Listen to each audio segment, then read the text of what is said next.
Bonjour tout le monde, j'espère que ça va bien. Comme au début à toutes les lives, je sais pas si c'est vraiment live là, ou si c'est en retard. Fait que là, je dis un paquet de conneries au début. Mais comme vous voyez, je ne suis pas seul aujourd'hui.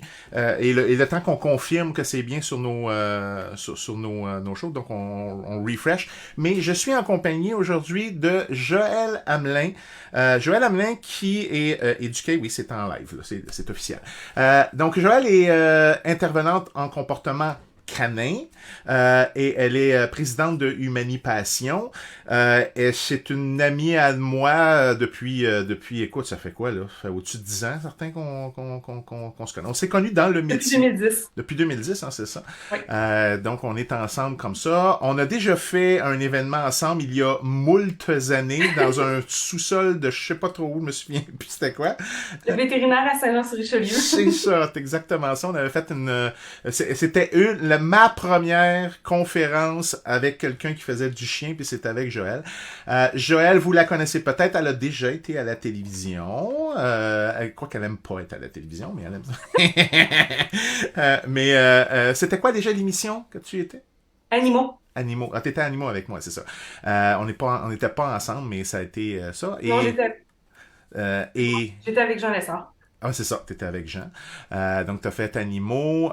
C'est une personne qui est excessivement réputée. Là, je parle à mes fans là, parce que toi, les gens te connaissent dans le domaine canin, mais au niveau félin, Joëlle, elle est très, très, très connue, mais ce que j'affectionne particulièrement de la part de Joëlle, c'est qu'elle a cette même rigueur scientifique qui est du chata A. C'est pour ça qu'on s'entend bien là-dessus. Puis là, on a dit, hey, on est dû pour faire un événement ensemble, donc c'est ce qu'on fait ensemble. Donc, aujourd'hui, vous posez vos questions directement en lien avec chien ou chat. Donc, si vous avez des chiens, si vous avez des chats, d'ailleurs, je vais faire un petit sondage à l'écran actuellement qu'on va faire apparaître. Donc, j'active le sondage. Vous pouvez cliquer sur le sondage tout de suite, dire si vous avez juste des chiens, juste des chats, vous avez les deux. On veut savoir c'est quoi à peu près le monde là, où ils sont. Et vous posez vos questions directement là, pendant que je vais demander à Joël de se présenter, de dire qui elle est un petit peu plus profondément, d'où elle vient.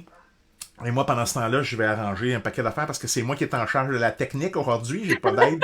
Donc, je te laisse aller, Joël, que tu nous dises un petit peu les plateformes que tu as et ton expérience et tout ça.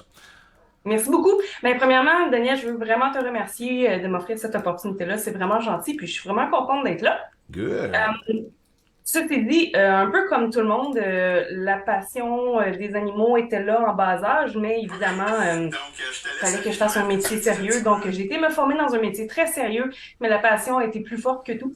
Finalement, je suis revenue, je chasse le naturel et revient au galop. Et donc, je suis revenue en comportement, qui était déjà là un métier plus sérieux qu'être animalière, aux yeux de mes parents du moins. Donc, bref, je me suis vraiment intéressée au comportement. Euh, Parce qu'il y a toute une mécanique derrière tout ça, parce que justement, c'est possible de prédire certains comportements parce que le comportement suit des règles. C'est un peu comme être psychologue pour les animaux. C'est la même chose pour éducateur, dans le fond, tu sais, il le fait avec le comportement félin, mais moi, c'est au niveau canin.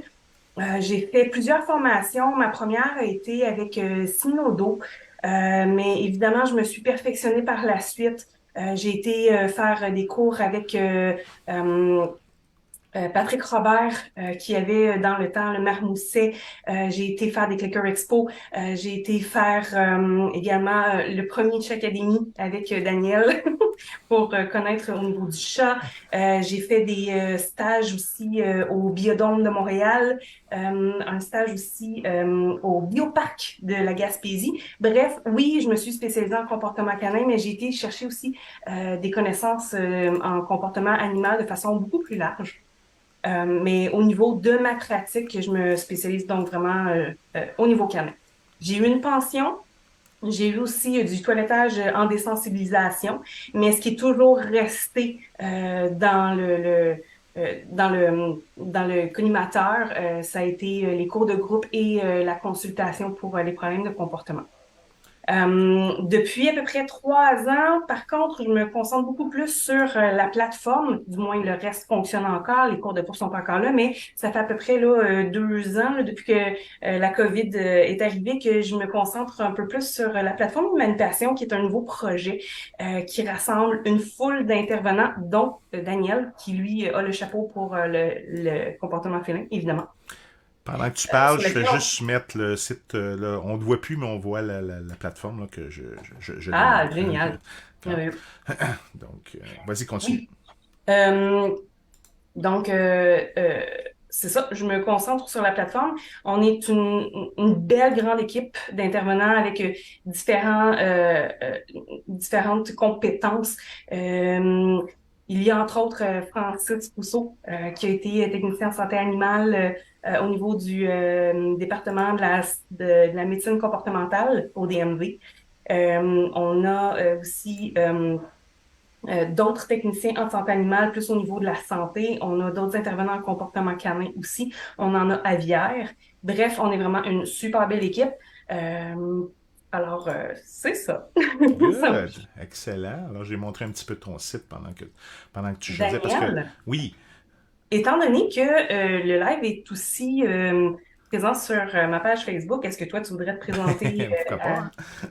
Alors, éducateur, je suis président d'éducateur, mais éducateur, c'est une grosse équipe, un petit peu comme toi. Hein? On n'est rien sans notre équipe. Donc, d'ailleurs, tu as mentionné Francis, mais Francis fait également partie de l'équipe d'éducateurs depuis très longtemps.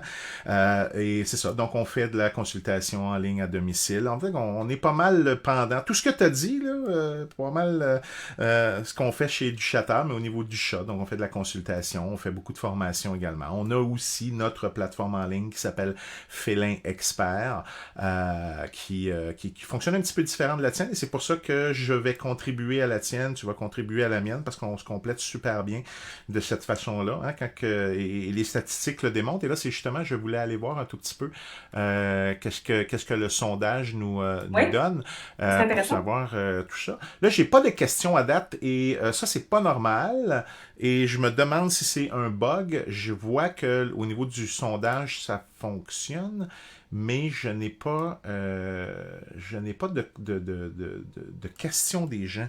Et normalement, rendu à ce stade-ci, je devrais avoir du. Moi, j'en ai un, en T'en tout as un? cas. Ok, moi je comprends pas Euh, pourquoi je les vois pas. Fait que toi tu les vois, mais moi je les vois pas, ça va très bien. Parce que du moins, je vois des commentaires Ok, de mon côté. OK. Moi, je les vois pas du tout. Je sais pas. Écoutez, c'est de la haute voltige technique là, que je fais actuellement, mais je vais afficher le résultat du sondage. Donc, 67% des gens ont juste des chats. Évidemment, on a plus de fans d'éducateurs vu qu'on est sur la page d'éducateurs. Je vois pas évidemment les gens de ton. Moi, c'est les résultats du sondage parce qu'en passant, on y va sur toutes les plateformes en même temps, sur les deux plateformes en même temps, mais moi, je ne vois juste que les résultats pour moi. Et donc, des gens qui ont les deux, c'est quand même 25%. Et ça, normalement, c'est entre 40 à 50% des gens qui vont avoir un chien et un chat en même temps. Donc, ça paraît. Donc, on a quand même pas mal de monde. Ah, bon, OK, les commentaires ont commencé à apparaître, mais c'est juste que c'est très, très, très, très lent. Je viens de voir le sondage apparaître, là, juste pour te dire. Fait que, voilà qu'est-ce que ça donne. Donc, excellent. Donc, tu m'as dit que tu avais une première question. On va commencer tout de suite avec les questions pendant que moi, je vais lire et arranger mes problèmes techniques. Donc, tu as dit que tu avais une question? En fait, c'est pas une question, c'est OK? Isabelle Jean, Oui. que tu connais très bien, Mhm. qui a fait un beau commentaire. Ah, Bonsoir aux deux. Merci à Joël de m'accueillir dans son équipe parce que oui, effectivement, Isabelle Jean est la nouvelle recrue OK. et de m'avoir fait découvrir le comportement il y a quelques années avec Mia, Mhm. qui est son chien. Et merci à Daniel pour m'avoir donné la piqûre côté chat. Ah, Bien hâte de faire l'IFC cet automne. Ah, ouais, elle va faire l'IFC, c'est le fun. elle va faire l'ICF. L'ICF, c'est le cours pour devenir intervenant en comportement félin. Donc, on va avoir Isabelle qui va être là. Ça va être cool. Excellent. Donc, moi, j'ai une première question ici. Parfait. Et elle est pour toi. Elle est très simple. Est-ce qu'il y a quelque chose qui peut. C'est une personne qui va adopter un chien. Elle a déjà un chat. Ou un chat quand même assez âgé, 9 ans. Et elle demande y a-t-il quelque chose que je peux faire pour garantir que mon chien va aimer le chat. Elle se doute que son chat, parce que, ok, son chat a déjà eu un chien, donc elle pense que ça va bien aller, mais elle sait pas comment que le chien va réagir. Est-ce que ça dépend de la race? Là, moi, je vais faire mon ignorant, là, parce que je suis pas pire ignorant. Y a-t-il des races? Parce que au niveau des chats, on sait que la race change pas grand-chose, mais au niveau des chiens, la race peut avoir une influence, n'est-ce pas? Oui, absolument. Ok. Absolument. La race peut avoir une influence parce qu'il y a des chiens qui ont leur côté, leur instinct primitif beaucoup plus présent, justement dans le groupe des chiens primitifs. On parle de Akita, Shiba Inu, les chiens de traîneau, Samoyed, Husky, Malamute. Donc, ces chiens-là ont un fort instinct de prédation. Juste en dessous, je dirais, il y a aussi les chiens de troupeau. Parce qu'évidemment, le travail pour lequel ils ont été sélectionnés pendant plusieurs années, c'est de rassembler le troupeau.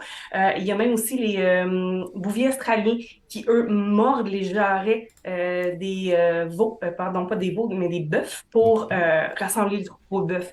Donc, on s'entend que ces chiens-là peuvent avoir un plaisir beaucoup plus accru à courir après les chats. Il y a aussi les terriers qui ont un instinct de prédation très fort parce que eux aussi se rendaient jusqu'à la mise à mort des proies qu'ils allaient débusquer. Donc, c'est des races avec lesquelles c'est plus difficile. Ça ne veut pas dire que ça fonctionnera pas. Si le chien n'est pas encore adopté et que c'est un chiot, c'est la meilleure chance qu'il peut y avoir parce que le chien, pendant sa socialisation, a une très forte capacité d'adaptation et il va à ce moment-là se lier d'amitié avec les races avec certaines espèces et considérer que ces espèces-là sont des amis et non des choses à manger plus tard. Donc, pour avoir une intégration entre deux espèces qui est idéale, c'est de les mettre les deux en bas âge. Là, je comprends que le chat est plus vieux, sauf que si le chat il est déjà sociable avec les chiens, si le chien prochainement adopté est jeune, c'est vraiment la meilleure des situations. Toutefois, il n'y a rien qui est garanti, malheureusement. Non, même du côté du chat. Hein. Même si le chat a déjà eu un autre chat avec lui, c'est comme nous les humains. Hein. Des fois, on s'entend super bien avec certaines personnes. Puis là, on peut dire, ah ben, c'est une personne qui est habituée de voir des humains, donc elle va être gentille avec tous les humains. Mais des fois, il y a des gens qui nous tapent plus ses nerfs que d'autres. Euh, donc, oui, il risque d'y avoir au niveau du chat. Faut pas prendre les choses pour acquis. Et donc, l'introduction que Joël vient de parler, elle est aussi importante pour le chat. Sinon plus, parce qu'au niveau du chat, il faut se souvenir que contrairement au chien, est un petit peu moins dans le côté social. Le chat est un petit peu plus un animal solitaire, et donc la socialisation, il est parfaitement capable, ce serait pas l'animal l'animal domestique le plus populaire au monde, hein, s'il était pas capable de socialiser avec d'autres individus. Néanmoins, c'est pas son schème par défaut. Donc lui, partager des affaires avec d'autres, c'est plus difficile que probablement avec un chien qui est un petit peu plus social dans sa façon d'être. Donc il faut vraiment s'assurer de faire une belle introduction, vraiment doucement, pas trop vite, de vraiment s'assurer que les choses vont bien tranquillement à la vitesse. Et un petit peu plus tard, parce que je suis sûr qu'on va avoir d'autres questions comme ça, on va parler un petit peu de la technique d'introduction au niveau du chien, au niveau du chat. On va faire ce genre de choses-là pour ça. Je sais pas si tu vois d'autres questions. Moi, j'en ai une, mais... comme ça... Ah, Par ouais, rapport au chat, j'en ai une par rapport au chat. vas-y. Oui, hein, pour poser vos questions, chien, chat, c'est pas obligé d'être juste pour les chiens, juste pour les chats ou pour les deux. Posez toutes vos questions. Quand ça va être les chats, je vais y répondre. Puis si c'est juste des chiens, on répond. C'est Joël qui va y répondre. Donc, posez toutes vos questions si vous avez des problèmes, des questions. Moi, ce qu'on aime beaucoup, Joël et moi, là, c'est pourquoi mon chat fait ça ou pourquoi mon chien fait ça, je comprends pas. C'est pas un problème, mais je sais pas pourquoi il fait ça. J'aimerais ça le savoir. Ça, c'est le genre de questions qui sont le fun à répondre. Donc, vas-y avec ta question, ma chère. Ben, c'est génial, tu vas l'aimer. OK? Parce que la question est d'Isabelle. J'aimerais comprendre pourquoi mon chat miaule plus quand il rapporte une souris morte et qu'il joue avec. OK. Il le fait aussi avec son jouet et les miaulements augmentent en volume pendant la séance de jeu. OK. Donc, normalement, c'est un petit miaulement un petit peu spécial. C'est pas le miaou normal. Normalement, ça va être plus un... Ça va être un petit roucoulement ou un petit... OK, avec une petite vibration dedans. Là. C'est pas payé comme imitation, je sais pas. Donc, Excellent. c'est excellent. Donc, les chats font ça, ben c'est juste simplement le reflet d'une excitation. En fait, les chats peuvent même aller jusqu'à faire des comme ça, très long, OK? Là, je m'excuse, j'ai fait capoter tous les chats dans toutes les maisons qui nous écoutent live actuellement. C'est ça, les chats, c'est ce qu'on appelle en langage de chat un appel au jeu. Puis quand on dit un appel au jeu, là, c'est pas qu'il est en train d'appeler les autres à venir jouer, c'est simplement je fais un appel au jeu. Je suis en train de jouer, c'est une excitation que le chat va faire. Et plus il est dedans, Isabelle, ben plus il miaule, ok? Fait que et le chat a normalement, je sais pas, ça va être intéressant de voir les différences entre chat et chien. Chez le chat, il y a 4 étapes de prédation. Il y a l'embuscade, ça je suis pas sûr que vous avez ça vous autres. Il y a l'embuscade, il y a courir après, il y a capturer, puis il y a manger. Et chez le chat, l'embuscade, c'est une grosse portion. Parce que c'est un animal, l'embuscade. Lui, il se cache, puis à un moment donné, il jump, puis tu sais, quand il se tortille là, derrière, là, ben ça, c'est le domaine de l'embuscade. Et donc, plus il avance dans sa technique de jeu, plus il risque d'être into it. Et donc, il risque plus que de faire ce que Isabelle dit, là. Plus il avance, plus il augmente le volume pendant la séance de jeu. Y a-tu ça, les étapes? C'est quoi les étapes chez les chiens? C'est 7 étapes. Ah, OK. Stare, excusez-moi mon anglicisme, là, ça se pourrait que ça sorte en anglais, là, mais qui est le fix, stare, run, grab, shake, kill, eat. Donc, c'est fixer, courir, attraper, brasser, tuer, déchiqueter, manger. Okay. Fait que c'est 7 séquences, en fait. Ça. Nous autres, le déchiquetage, on pourrait dire qu'il y a à peu près les mêmes affaires, mais nous, on n'a pas de déchiquetage. Et ça, c'est très, très chiant de faire ça comme ça. Nous autres, ce que le chat fait, c'est qu'il se couche normalement sur le côté, mord dans le cou, et avec les pattes arrière, il va kicker. Il va éviscérer sa proie. Bon appétit tout le monde! Donc, c'est souvent ça qu'il va faire comme ça. Donc, voilà. Voilà. Bon, là, j'ai commencé à avoir mes arnaqueurs là, que je vais devoir lire, mais bon. Okay. Donc, les gens me félicitent sur mon imitation. Merci beaucoup. Merci beaucoup. Qu'est-ce que j'ai d'autre? OK, j'en ai une de Geneviève. Ça, c'est plus chat, donc je vais y répondre moi-même.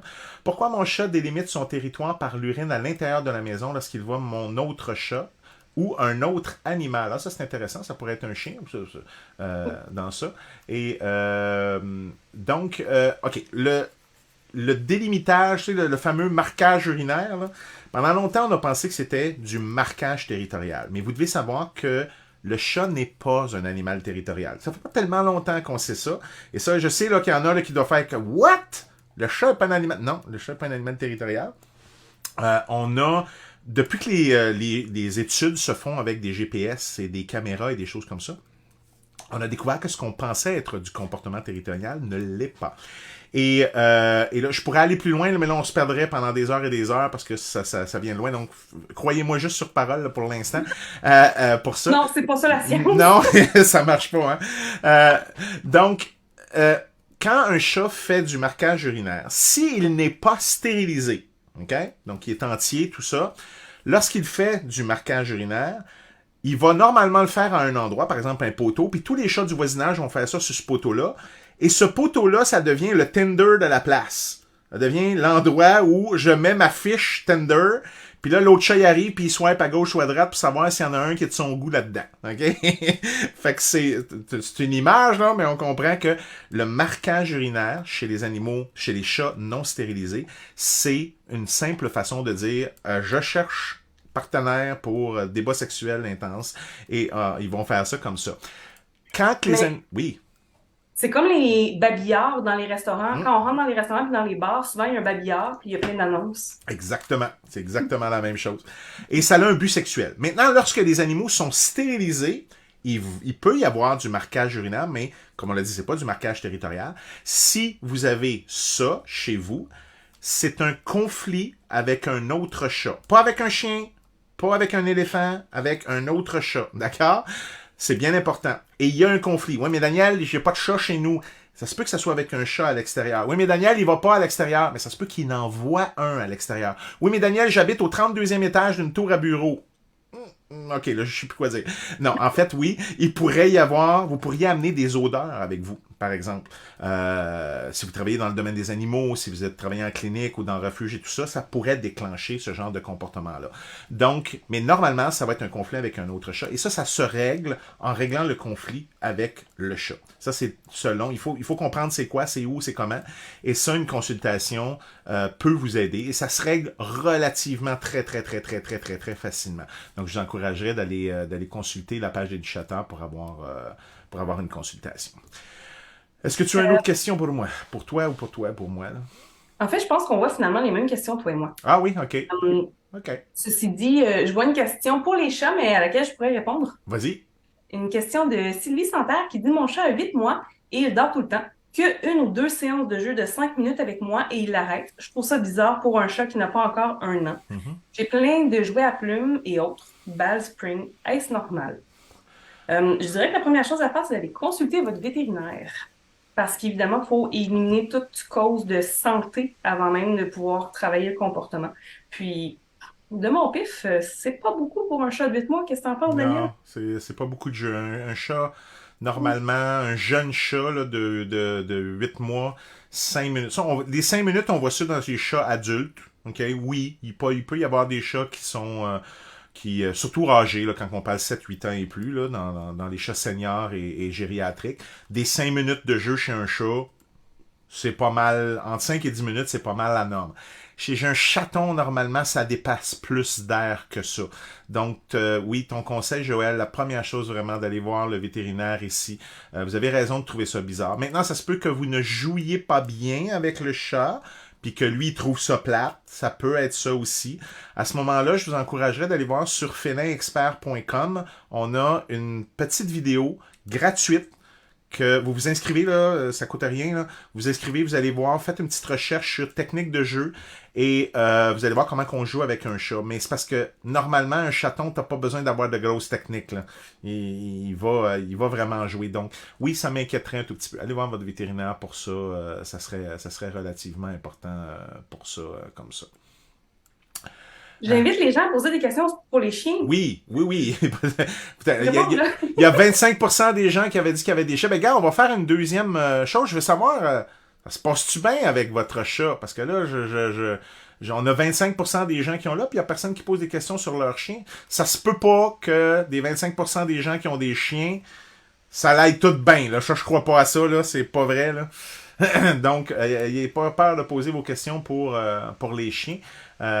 Comme ça, et répondez au petit sondage. On va voir qu'est-ce que ça donne. Donc, je vous demande, c'est-tu l'harmonie avec vos chiens et vos chats?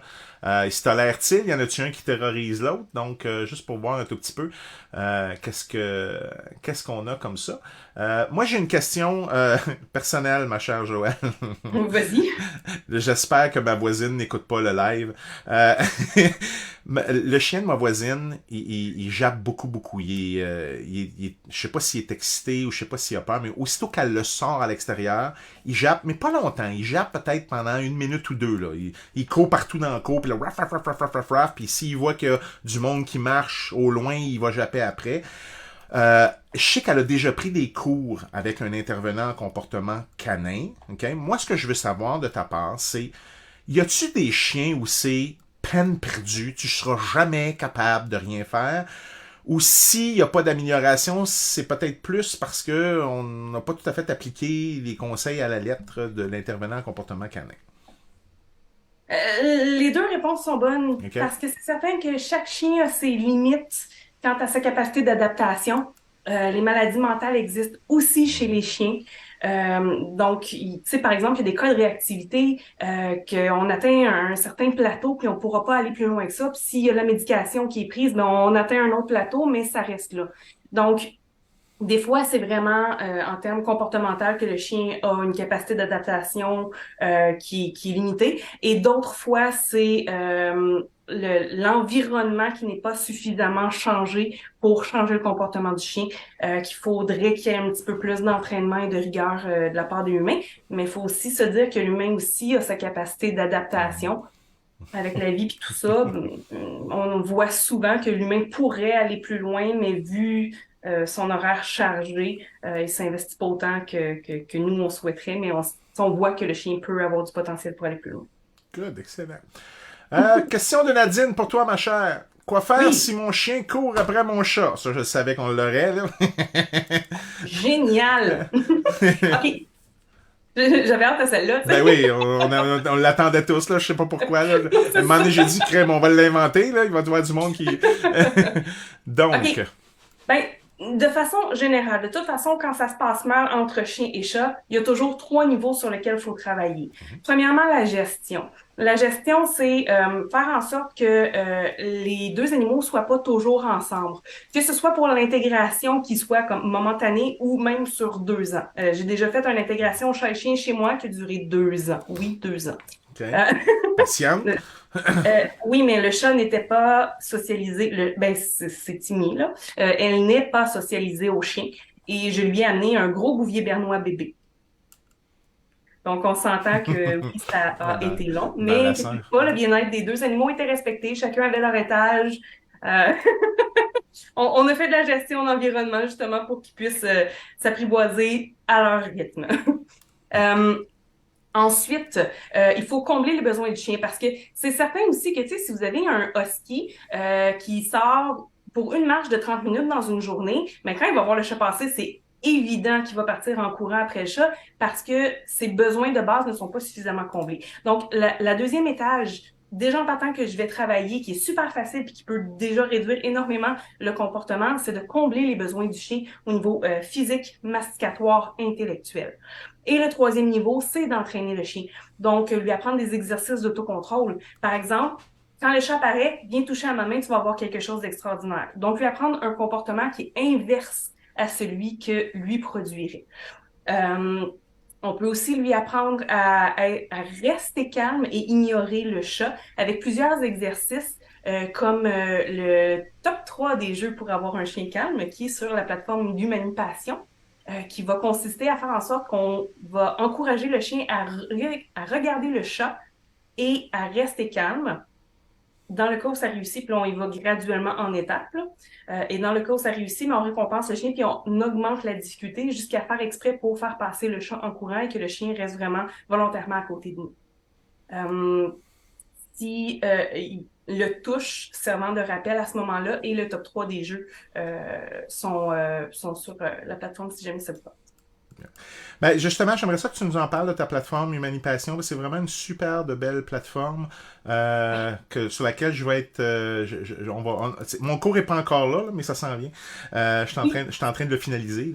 Là. Donc, je veux que tu nous en parles un petit peu parce qu'on a l'équivalent, nous, au niveau des chats, mais d'avoir quelque chose. Puis j'aime beaucoup la formule. Et donc, explique-nous un petit peu c'est quoi. Puis après ça, on répond à la question de Sonia que j'avais pas vu passer. Là, elle m'a dit, hey, je n'avais pas vu ma question, mais on va y répondre. Vas-y. OK. En fait, la plateforme, c'est vraiment une belle équipe. J'en ai parlé un petit peu plus tôt en me présentant. Donc, ce sont des cours en ligne.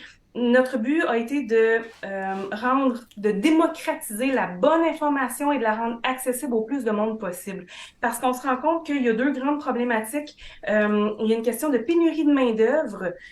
Donc, essayer d'avoir un intervenant, des fois, ça peut être 2 semaines, 3 semaines et même plus, tout dépendant de la région où vous habitez.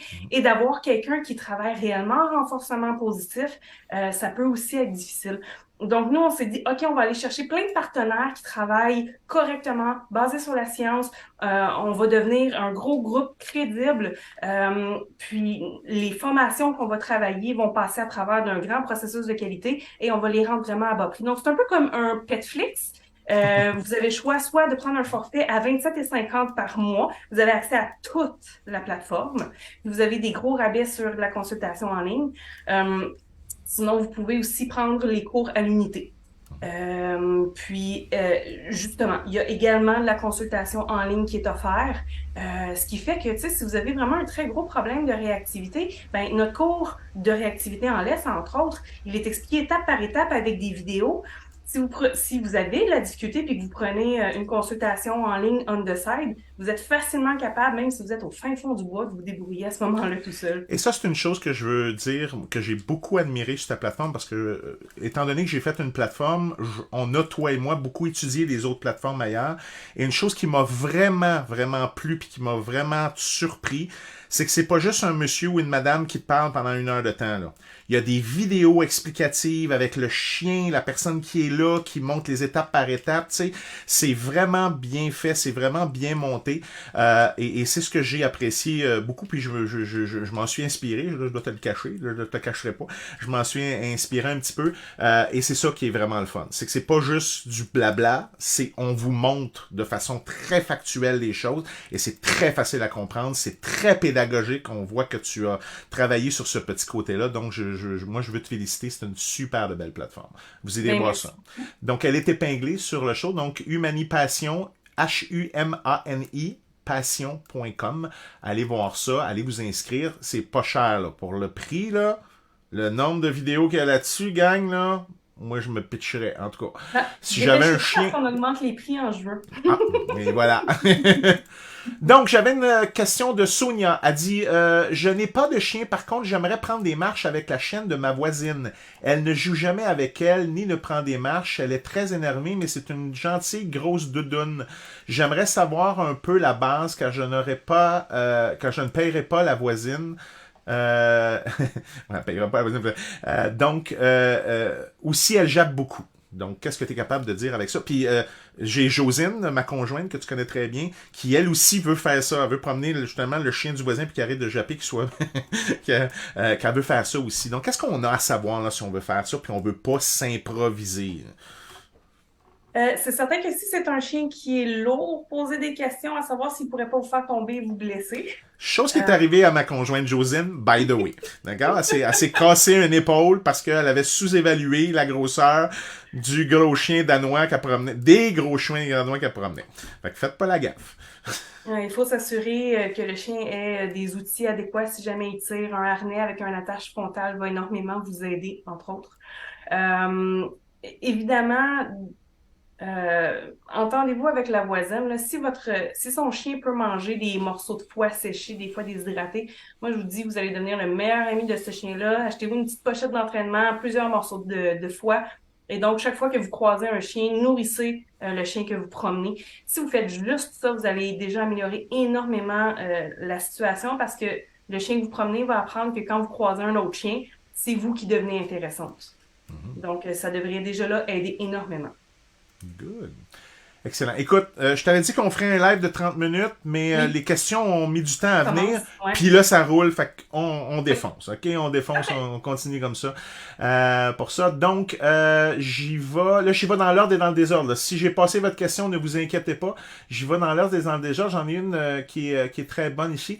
Alex qui nous dit j'attends un bébé pour juillet et ma chienne de 1 an et demi, fraîchement opérée, a des comportements reliés au pica. Et j'aime cette question-là parce que je vais pouvoir en rajouter au niveau du pica, au niveau du chat.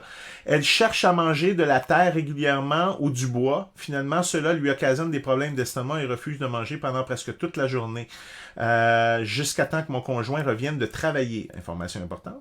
Puisque j'ai vu un beau changement dans le comportement de mes chats reliés à ma grossesse, est-ce que ma chienne peut mal réagir à ma grossesse?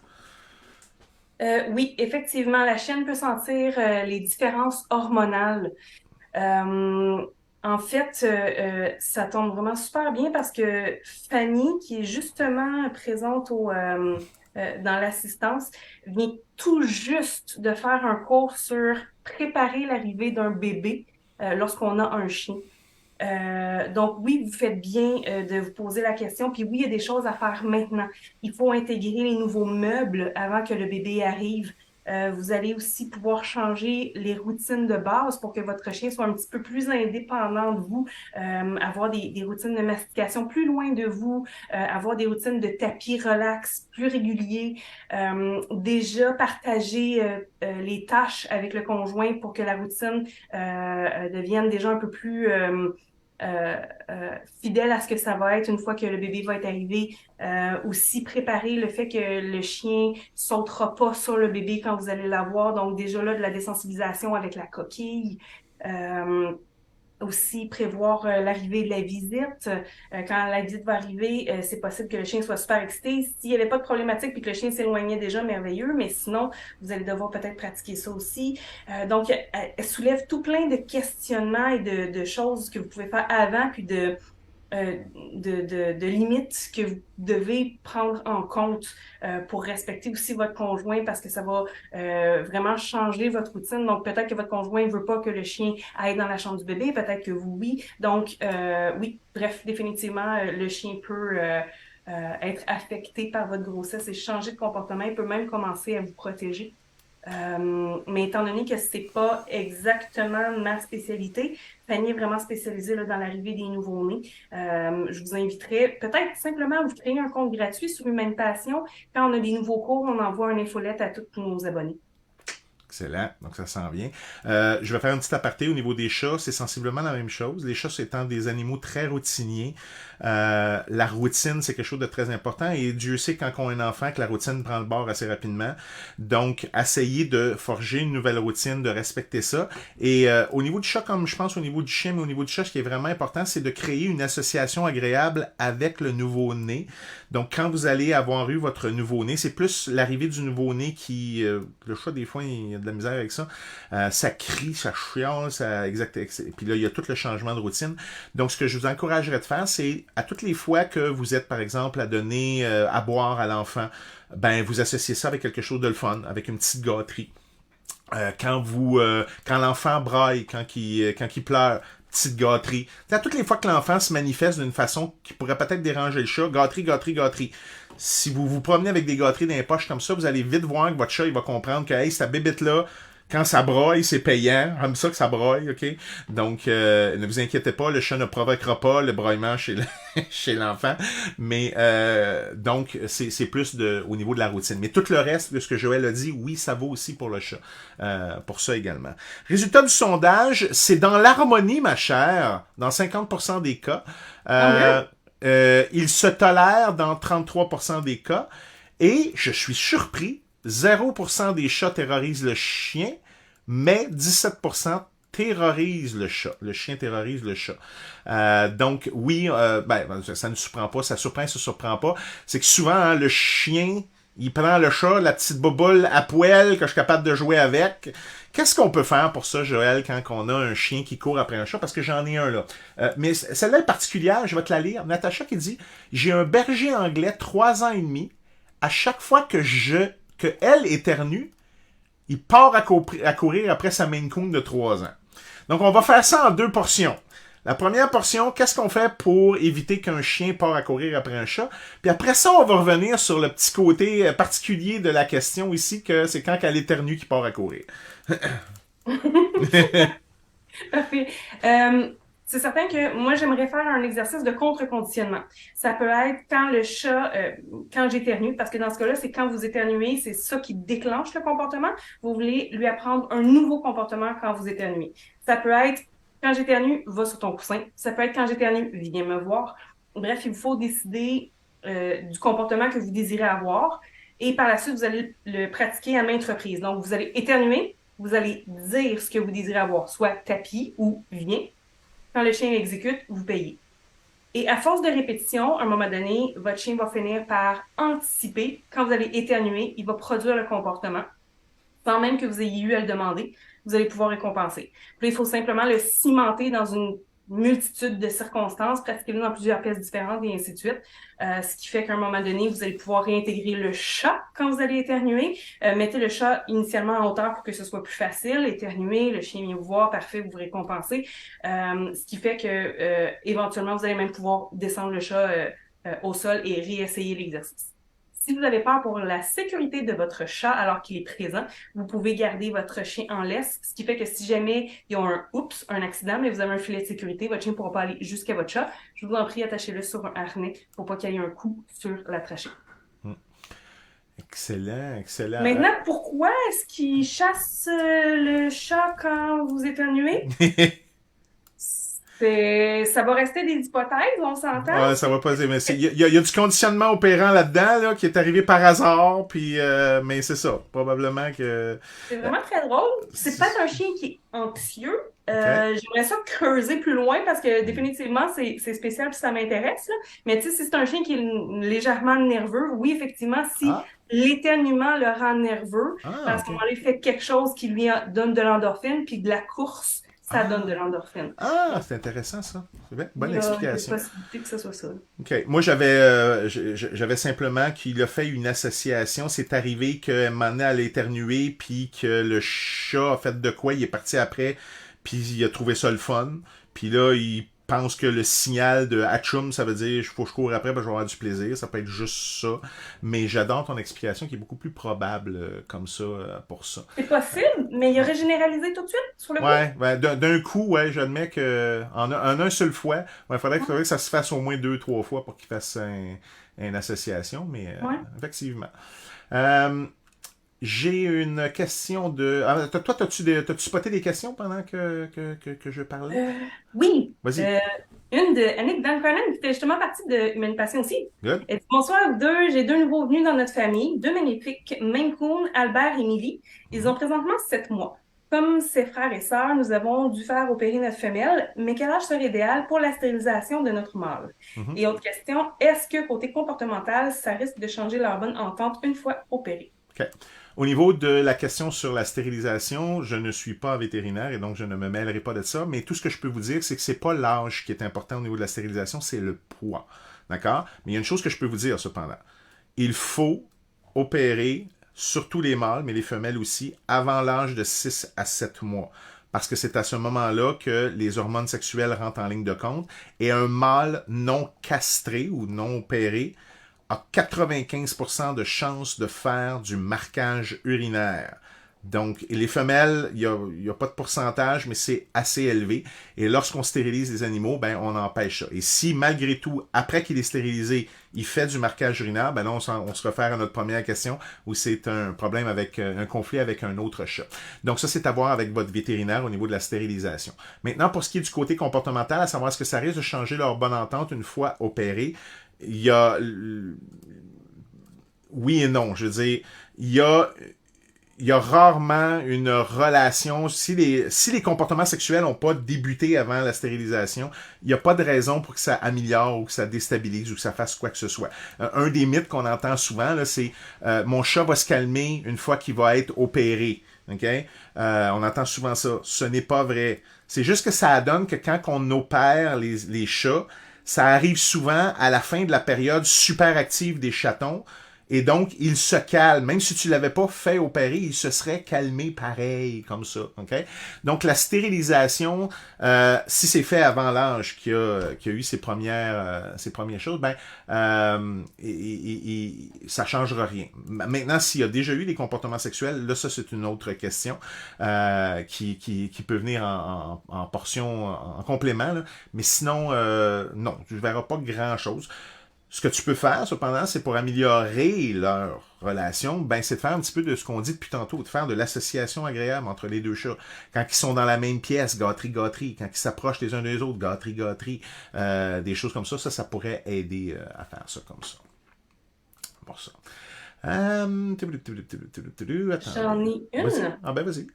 Jean-Sébastien Bouchard, en fait, c'est pour moi. Vas-y. Vas-y, ma chère. Bonjour Joël, Aria, femelle Jack Russell, 2 ans et demi, a fait la maternelle avec toi. Merci. Ça fait Mhm. plaisir, Jean-Sébastien. C'est bonjour.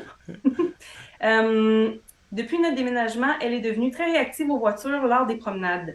Elle jappe et veut courir vers les autos. Comme c'est dangereux pour sa sécurité, on aimerait corriger ce comportement. Des suggestions. Ben, ça tombe super bien en fait parce que la problématique chat-chien où justement le chat part en courant après, le chien part en courant après le chat, pardon, c'est très semblable au chien qui part en courant après les autos, après les vélos, après les rollerblades, parce que c'est le mouvement qui déclenche la prédation. Mhm. Euh, Puis justement, tout le groupe des terriers ont de la prédation vivement développée.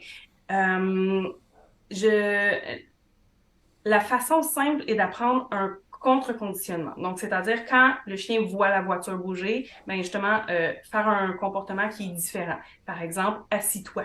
Donc, évidemment, en étant assis, il ne peut pas partir en courant. Aria, oui, Aria ne peut Mhm. pas partir en courant après la voiture.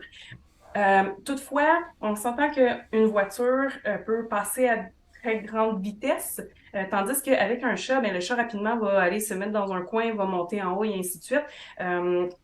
Comme il y a une question d'être en ville puis de pas contrôler le nombre d'autos qui passent, il faut aller dans un environnement où vous allez pouvoir pratiquer premièrement avec des voitures qui sont vraiment très loin pour avoir un degré de difficulté qui est beaucoup plus bas. De sorte à ce que le comportement soit facile à exécuter. Quand il y a une voiture qui passe de loin, assis-toi, tu vas être récompensé. Quand ça va bien de très loin, ben on s'approche un peu plus, puis on s'approche un peu plus, puis on recommence un peu plus proche, et ainsi de suite pour augmenter graduellement la difficulté. Un peu comme, là c'est sûr que c'est une référence à mes cours, là, mais un peu comme on faisait pour apprendre à Aria à rester assise de plus en plus longtemps lorsqu'on descendait la nourriture du plafond. Donc, au début, on y allait très rapidement parce que on voulait que ce soit facile pour que Aria reste assise. Puis plus le cours passait, plus on pratiquait, c'est-à-dire moins on allait vite pour que ce soit difficile pour elle. Donc, dans ce cas-là, ce qui est difficile, c'est d'être proche des voitures qui passent. Donc, on va commencer beaucoup plus loin, puis on va se rapprocher tranquillement, pas vite. Good. D'ailleurs, tu donnes des cours. Hein? Je pense que là, on est-tu en période d'inscription? C'est de gros temps là, pour les gens qui Oui, sortent. Là? gros temps, surtout pour la maternelle. Faites vite parce que, en fait, nos cours sont avec des capacités limitées. Puis l'été, généralement, c'est tout le temps plein. On doit toujours refuser des clients. Donc, si vous prévoyez faire une maternelle avec votre chiot, faites vite, même si votre chien n'est pas vacciné, même s'il n'est pas encore chez vous, on prend des pré-inscriptions, puis on vous réserve la place. J'ai Daphné qui, problème inverse à celui qu'on vient d'avoir, elle promène son chat en laisse. Okay? Oh, Et ça wow! se fait, gang. Ça se fait très bien. D'ailleurs, sur la plateforme Félin Expert, on a un cours pour que vous puissiez marcher votre chat en laisse. Attention, ce n'est pas aussi aisé qu'un chien. Ça ne s'improvise pas.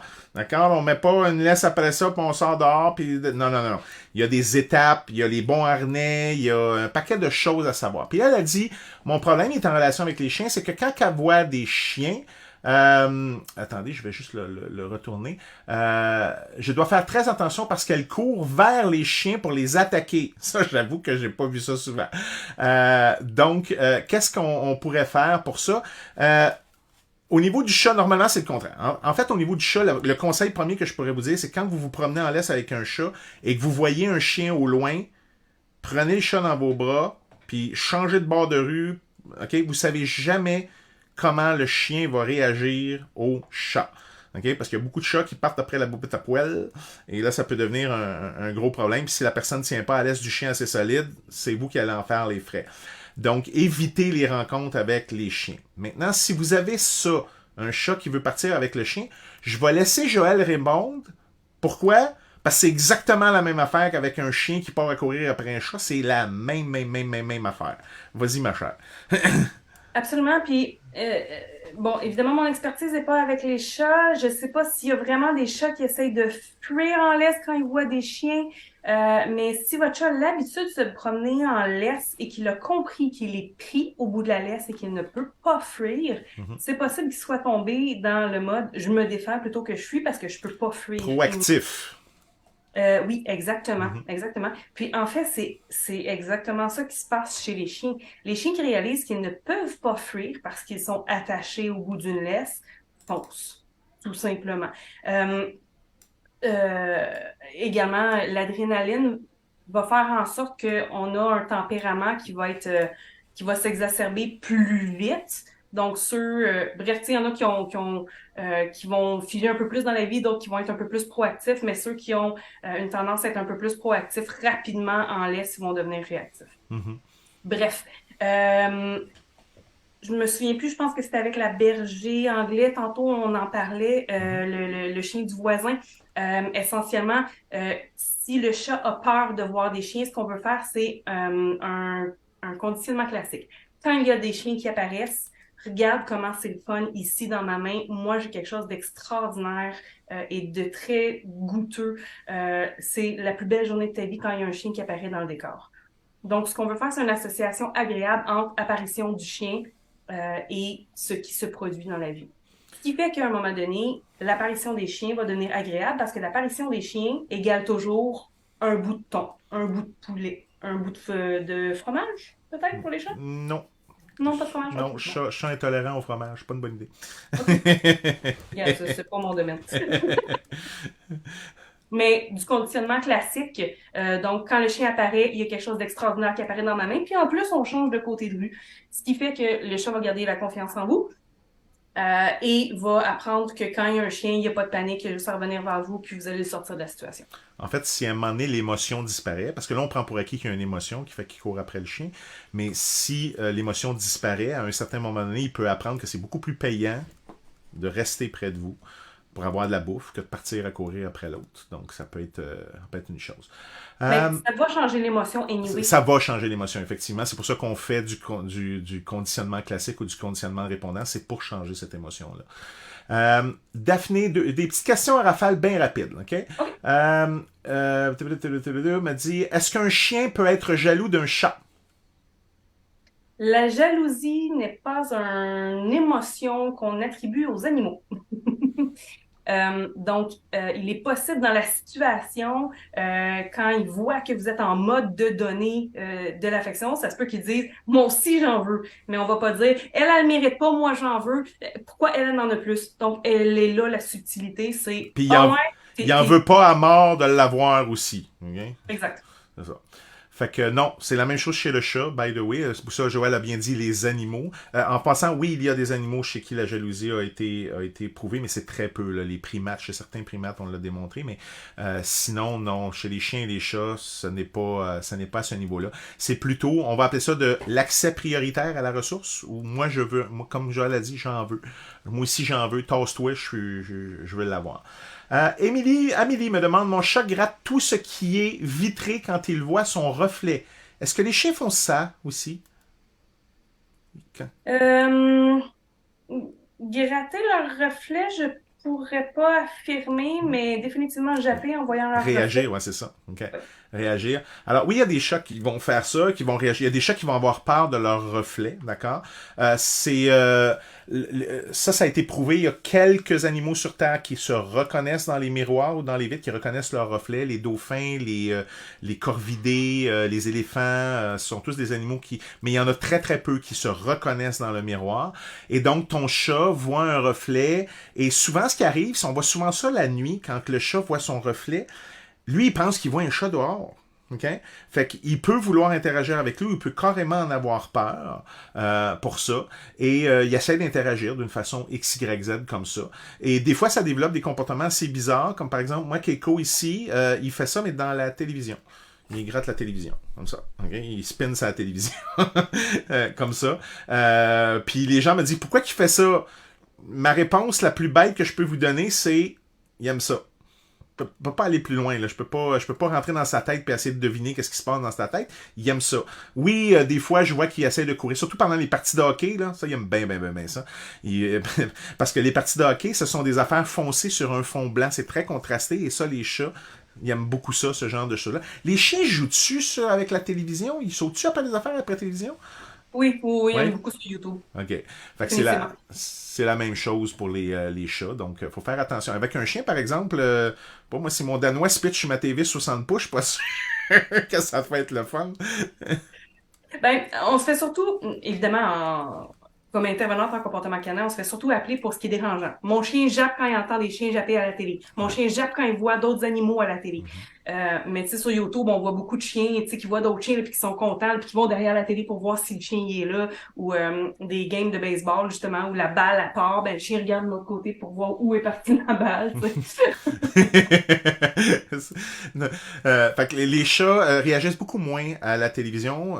Bon, je sais pas. Là, on va comparer nos connaissances. Les chiens voient dans quel type de couleur? C'est quoi les couleurs qu'ils voient? Là, je veux pas te mettre en boîte, là, je te lance des questions comme ça. Là. Il n'y a pas de trouble. Il voit surtout dans les couleurs jaune et bleu, puis Même tout ce chose. qui est noir et blanc aussi, là. Donc, toutes les teintes de rouge, le chien ne voit pas ça. Donc, une balle rouge dans du gazon vert, c'est plus le nez qui va guider.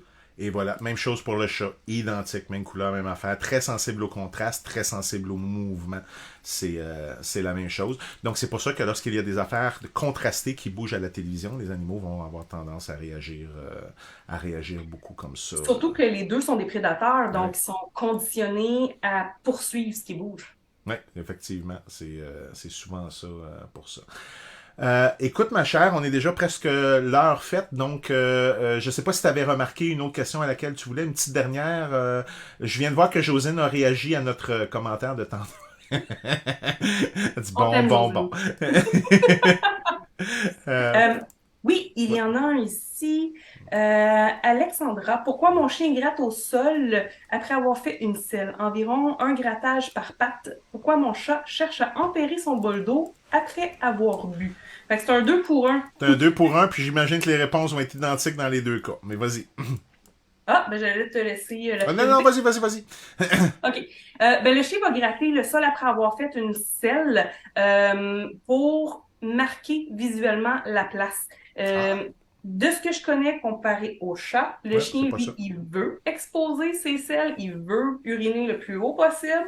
Mhm. Euh, donc, le but, c'est d'être le plus apparent possible et de diffuser la bonne Ah, information. Fait que d'accord. avec le grattage au sol, il y a aussi des phéromones puis de la sudation dans les coussinets des chiens. En grattant le sol, il laisse aussi donc une trace olfactive. Donc c'est vraiment, regardez ici, il y a quelque chose d'intéressant puis il laisse encore plus d'odeur. OK, donc tu vois, je vais me coucher moins niaiseux à soir. Chez le chat, c'est tout à fait le contraire. Le chat, c'est pour... Lui, il ne veut pas donner de signalement à ses prédateurs ou à ses proies. Donc, il va vouloir enterrer. Et quand il le fait près du bol d'eau, il peut y avoir deux raisons. Il y en a qui... Je vais vous donner une couple de raisons. Il y en a qui sont pas prouvées scientifiquement, que c'est plus... On se demande si c'est ça. Mais s'il le fait avant de manger ou de boire, c'est possible que l'emplacement fasse pas son affaire, le bol ne fasse pas son affaire. Il peut y avoir des choses comme ça. S'il le fait après, ça peut simplement être ce réflexe-là que le chat va avoir de vouloir enterrer la nourriture ou ses selles. Et il y a une explication. Celle-là, tu vas l'aimer. Hein? Elle n'est pas prouvée scientifiquement, mais elle fait du sens. D'accord? C'est que Elle a du sens. elle a du sens. OK? Le chat, lorsqu'il va à la toilette, lorsqu'il fait ses caca, ça sent l'odeur. Et comme nous, la nourriture qu'on donne à nos chats, elle est très, très, très protéinée, puis elle est très, très... Elle sent beaucoup. Quand le chat va à la toilette, ça sent beaucoup. Et donc, le réflexe d'enterrer chez le chat, c'est quelque chose qui se déclenche automatiquement. D'accord? Alors, on pense que lorsque le chat sent sa nourriture, en lien avec ce qu'il fait dans la litière, la patte pend tout seul. Ça, c'est une explication que j'aimerais beaucoup qu'il y ait une étude qui soit faite. Il n'y aura jamais d'étude qui va être faite là-dessus. C'est complètement inutile. Mais ça peut être une chose. C'est pas un comportement... En gros, Alexandra, c'est pas un comportement duquel tu dois t'inquiéter. OK? C'est pas... tu le laisses faire, tu fais ce qu'il y a à faire, puis ça finit là. Et s'il essaie d'enterrer son bol d'eau après avoir bu? Même chose. Ça, ben franchement, ça peut être... C'est exactement les mêmes raisons que je viens de donner. Ça peut être la même chose. C'est pas un comportement qui est nécessairement inquiétant, à moins qu'il le fasse pendant trop longtemps. Là. Tu sais, s'il gratte pendant 5 minutes, là, il faudrait commencer à se poser la question, y a-tu quelque chose en dessous? Y a-tu une odeur en dessous du bol? Le coin, est-tu dangereux pour lui? Tu sais, des fois, les gens accotent les bols sur le bord du mur, et là, le chat se retrouve dans un coin, et si justement, il y a un chien ou il y a un chat dans la maison, d'aller boire, pour lui, c'est comme un petit peu dangereux. Là. C'est comme je m'en vais dans un coin, puis je suis pogné dans un coin, puis en plus, je le vois pas venir, le chat. Donc, des fois, de retirer le bol d'une longueur de chat pour que le chat puisse aller se mettre à l'endos et voir pendant qu'il mange et pendant qu'il boit, ça peut être quelque chose qui peut être bien fun comme ça, pour ça. Tantôt, on parlait de gratter son reflet. Oui. Est-ce que ça se pourrait que ce soit qu'il voit son reflet sur un bol en stainless? Hmm. Pas. Ça de même. Théorie. Ça serait le fun de vérifier. Mais ouais, c'est théorie. OK, on va en faire une vraie dernière. Là, toutes les fois que je dis on va faire une dernière, on va faire une autre dernière. Isabelle Jean a dit, j'ai un chat errant que je nourris sur mon balcon et j'ai un chat qui va dehors, ancien errant que j'ai apprivoisé. Quand mon chat renifle, le chat errant fait un mouvement de la langue à répétition comme s'il ravalait. Je me demande pourquoi. J'aime ça finir avec des questions que je suis pas capable de répondre. Le mouvement avec la langue, ça, je sais pas. Bon, il y a peut-être... Parce qu'elle dit que le chat renifle et fait un mouvement avec la langue. Il est possible qu'il fasse ce qu'on appelle le réflexe de Flemen. Le réflexe de Flemen, c'est quoi? C'est le chat qui va faire ça avec sa... comme s'il goûtait l'odeur, Isabelle vient de le dire. C'est exactement ça. Alors, ce qu'il va faire, c'est qu'il va... il y a 2 petits trous en arrière, des palettes en avant, OK? Qui sont 2 petits trous qui mènent à ce qu'on appelle l'organe de Jacobson. L'organe de Jacobson, c'est un organe, c'est un genre d'analyseur d'auteur intraspécifique ultra perfectionné, que je pense que les chiens ont aussi d'ailleurs, et qui, c'est intraspécifique. C'est pour analyser des odeurs spécifiques à l'espèce. Et c'est ça qu'il va faire. Ils vont sentir cette odeur-là. Et les scientifiques pensent qu'il y a beaucoup d'informations à l'intérieur de ces odeurs-là. Ils sont capables d'identifier ben des choses. Et donc, ça serait une façon pour lui d'analyser c'est qui ce chat-là, c'est quoi qu'il fait comme ce chat-là. Donc, il analyse les odeurs, c'est tout. C'est pas plus compliqué que ça. Donc, oui, finalement, j'ai été capable d'y répondre. Donc, hey, merci, Joël. Oui, vas-y. Moi, j'ai quelque chose à dire. Je te félicite pour tes consultations autonomes. J'ai été l'essayer. Oh. C'est vraiment extraordinaire comme service. Vraiment, je pense que ça va aider beaucoup de monde. Les consultations autonomes, pour ceux qui ne sauraient pas c'est quoi, c'est des consultations. Vous allez sur le site de felinexpert.com et je vais en profiter. Merci. Tu es gentil. Tu me plugues tout de même. C'est super le fun. Je m'attendais pas à ça. Alors, les consultations autonomes, vous allez sur Félin Expert, vous cliquez ici sur les consultations autonomes. C'est quoi? Ce sont des vidéos interactives sur lesquelles on vous pose des questions, vous répondez et ça vous amène directement à d'autres questions. Puis de fil en aiguille, comme ça, on va bien cibler votre problématique et on va vous donner des solutions en lien direct avec votre problématique. Et la beauté de ça, c'est que les premiers, tout ce qui s'appelle là, diagnostic, là, à savoir qu'est-ce que ça c'est gratis. C'est si vous vous rendez aux solutions, parce que c'est pas toutes les consultations autonomes qui fonctionnent pour votre problématique, mais au début c'est gratuit justement pour qu'on puisse déterminer c'est-tu bien pour vous, c'est-tu pas bien pour vous? Et si oui, ben vous avez juste à payer pour la portion solution. Donc on en a 3, on a besoin en litière, griffade sur le mobilier et les miaulements. Pour ça, allez voir ça. On a fait ça exactement pour les mêmes raisons que Joël a dit tantôt. On veut donner de l'information accessible rapidement pour que vous évitiez que vous alliez par exemple sur les groupes Facebook. Pas de bonne réponse là-dessus. Vous alliez avec des gens incompétents pour ça. Donc on a fait ça exactement pour ça. Merci beaucoup, Joël. On devrait faire ça plus souvent. Là, les gens ont commencé à poser leurs questions un petit peu tard, mais pour ça, donc, n'hésitez pas à aller voir sur le site humanipassion.com qui est affiché là. Partagez ça. Permets-moi d'expliquer. Oui. Pour humain, Annie pour animaux, oui. passion.com. Humains, animaux. Effectivement, ça aide quand on sait quand on sait la chose, ça aide effectivement à comprendre passion. Des fois, on le dit vite, humanipassion. On dit, hein, dit quoi, humanipassion? Non, humain, animaux. Donc, voilà. Merci beaucoup, Joël. Toujours plaisant. Et puis, on se refait ça un moment donné. Ça va, j'adore ça, travailler avec toi. Fait, on va se refaire ça bientôt. Excellent. Merci. Merci beaucoup à tout le monde. Bye bye.